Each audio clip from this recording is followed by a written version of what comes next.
Assalamualaikum warahmatullahi wabarakatuh. Sobahul khair, kaifa halukum?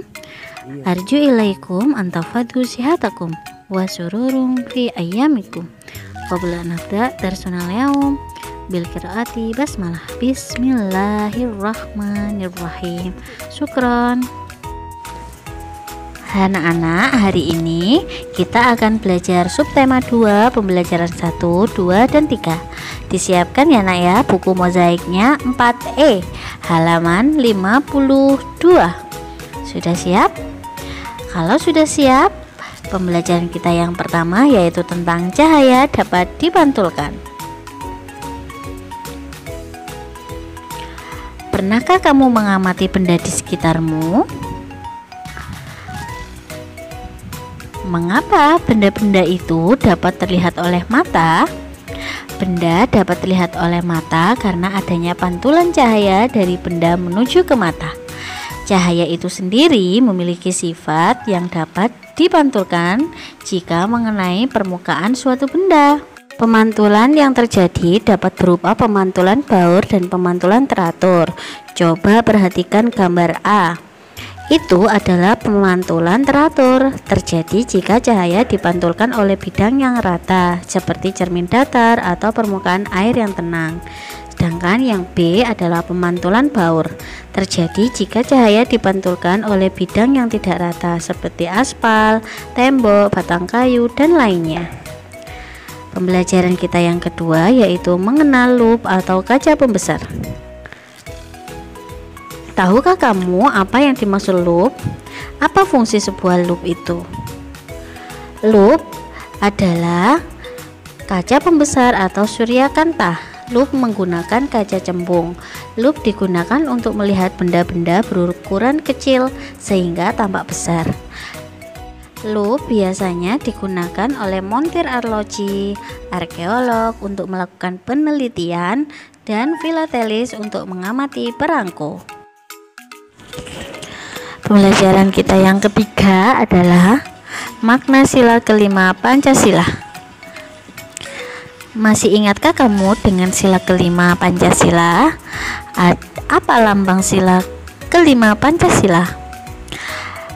Sila kelima Pancasila yaitu keadilan sosial bagi seluruh rakyat Indonesia. Sila kelima dilambangkan dengan padi dan kapas. Padi dan kapas melambangkan kebutuhan dasar setiap manusia, yakni pangan dan sandang, sebagai syarat utama untuk mencapai kemakmuran yang merupakan tujuan utama dari sila kelima. Sila kelima Pancasila mengandung makna sebagai berikut. 1. Sesama manusia harus diperlakukan secara adil. 2. Adil tidak berarti harus sama. 3. Mau bekerja keras. Pembelajaran kita yang selanjutnya yaitu adalah birama dalam musik. Birama merupakan salah satu unsur seni musik berupa ketukan atau ayunan berulang-ulang. Birama biasanya ditulis dalam bentuk pecahan seperti 2/3, 2/4, 3/4, dan seterusnya. Birama yang nilai penyebutnya genap disebut dengan birama biner. Sedangkan birama yang penyebutnya ganjil disebut juga birama ternain. Sekarang silahkan simak cerita dari Sultan Hasanuddin dan Pangeran Antasari pada video berikut ini.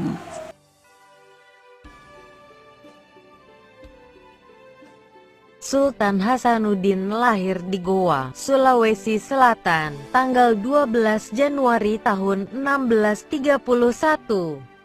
Sultan Hasanuddin adalah Raja Goa ke-16 yang terlahir dengan nama Imalombasi Muhammad Bakirdeng Matawang Karaeng Bonto Mangape. Karena keberaniannya, ia dijuluki The Hancais van het Oosten oleh Belanda yang artinya ayam jantan dari timur. Sultan Hasanuddin lahir di Goa. Ayahnya adalah Raja Goa ke-15. Sultan Hasanuddin memerintah kerajaan Goa ketika Belanda sedang berusaha menguasai perdagangan rempah-rempah. Kerajaan Goa merupakan kerajaan besar di wilayah timur Indonesia yang menguasai jalur perdagangan. Pada tahun 1666, Di bawah pimpinan Laksamana Cornelis Pilman, company berusaha menundukkan kerajaan-kerajaan kecil, tapi belum berhasil menundukkan kerajaan Gowa. Di lain pihak, Sultan Hasanuddin berusaha menggabungkan kekuatan kerajaan-kerajaan kecil di Indonesia bagian timur untuk melawan company. Pertempuran terus berlangsung.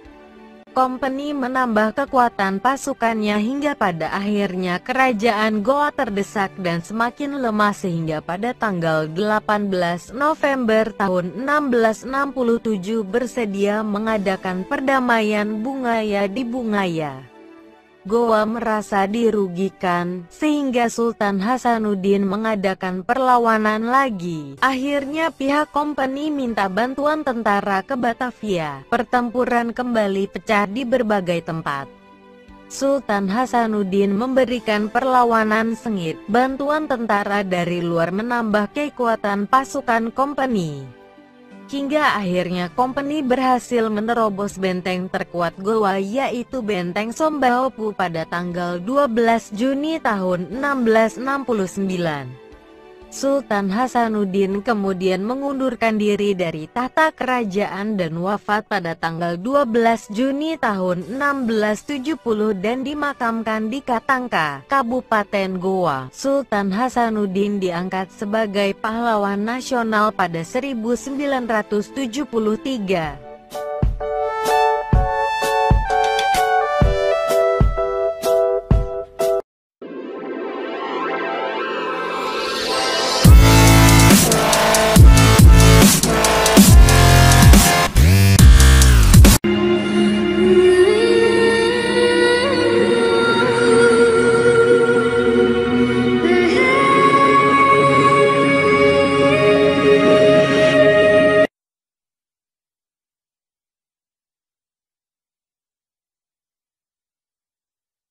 Adalah salah satu pahlawan nasional dari Kalimantan Selatan yang turut berperang melawan penjajah.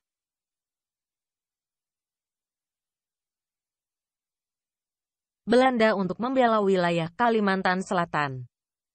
Pangeran Antasari lahir di Banjarmasin tahun 1809. Walau seorang ningrat, ia sangat merakyat.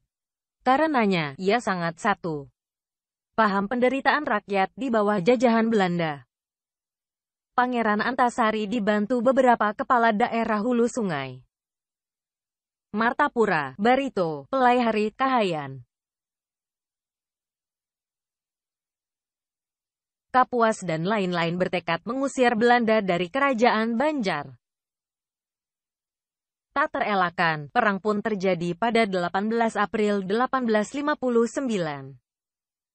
Pada pertempuran itu Belanda mendapat kesulitan.